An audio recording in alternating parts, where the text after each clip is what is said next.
Washington, D.C. is one of the most visited cities in the United States with over 20 million tourists annually. It's home to the Capitol Building, Smithsonian museums, and many monuments, but today we'll be taking you off the beaten path to our favorite lesser-known destinations.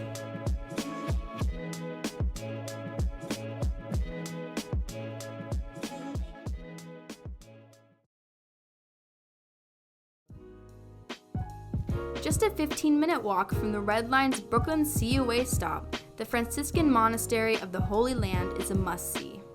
While it is affiliated with the Roman Catholic Church, it happily accepts visitors from all backgrounds.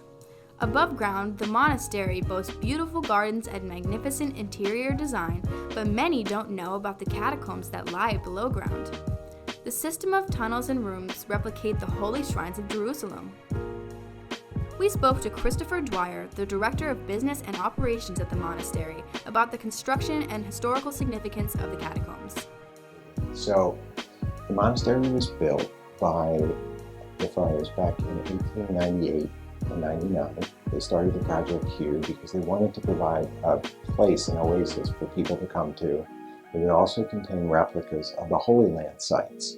So the friars, when they realized that they wanted to create these replicas and a shrine here, a church here in Washington, D.C., they set out by creating these 10-cent paper bricks. So they put a medal of St. Anthony inside each of these paper bricks, and they sold enough of the paper bricks to actually build this monastery church, as well as the monastery itself, which at that time housed over 100 friars here in Washington.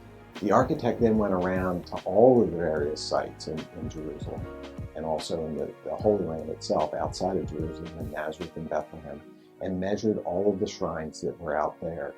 He brought those measurements back and then decided to build shrines here, replicas of those shrines that exist out there. The monastery also has the remains of two martyrs, a young child and a Roman soldier from the 2nd century. The chambers chronicle the life and death of Christ, while shrines memorialize other Christian figures. Well, I hope they find, first of all, the peace that this property brings a lot of folks, because the grounds of this property alone, a lot of folks travel here just to tour our gardens. So no matter what faith you are, if you come here, you're in the middle of 42 acres of green space here in downtown DC. So if they come here and they find a sense of peace and a way to connect with God in their own relationship with God, then we've served them well. Next, we'll be taking you to the CNO Canal in Georgetown. This set of locks and gates is just a block away from the main strip of shops and restaurants. Construction of the canal began on July 4, 1828, and marked the beginning of a new era of innovative technology. The canal stretches almost 185 miles from Washington, D.C. to western Maryland. So the CNO Canal was conceived as a transportation route in the early American Republic. And it was basically an infrastructure, the way we think about interstate highways today.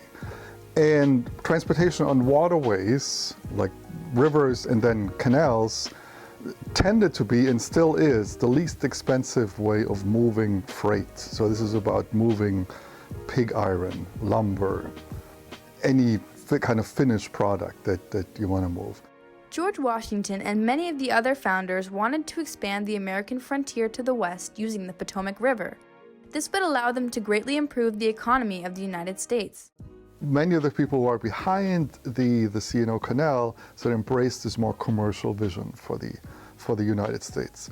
Washington himself thought that the creation of a private chartered company would enable the construction of this canal, and he had a political and an economic interest in that as well, which I think also played into sort of his push to make Washington, D.C. the nation's capital. So I think it's important to realize that the canal never lived up to the expectations of its founders and its promoters. And so what we have now is that many of the locks have been recreated. There's sort of an effort to acquaint people with commercial life on the CNO Canal, and also it's become a recreational landscape. People who go hiking on the trails, people who ride their bikes on what used to be the towpath, and And so what it does, it introduces visitors to this infrastructure of the 19th century, to the history of its failure, but also to some of the context surrounding its creation. When you've had your fill of the canal, walk a few blocks to the Old Stone House. This house is DC's longest-standing historical structure on its original foundation. It features a gift shop full of colonial memorabilia and a side room showcasing a traditional colonial living space. Out back are spacious gardens for anyone to stop and enjoy. The Old Stone House serves as a unique look into pre-revolutionary life in DC.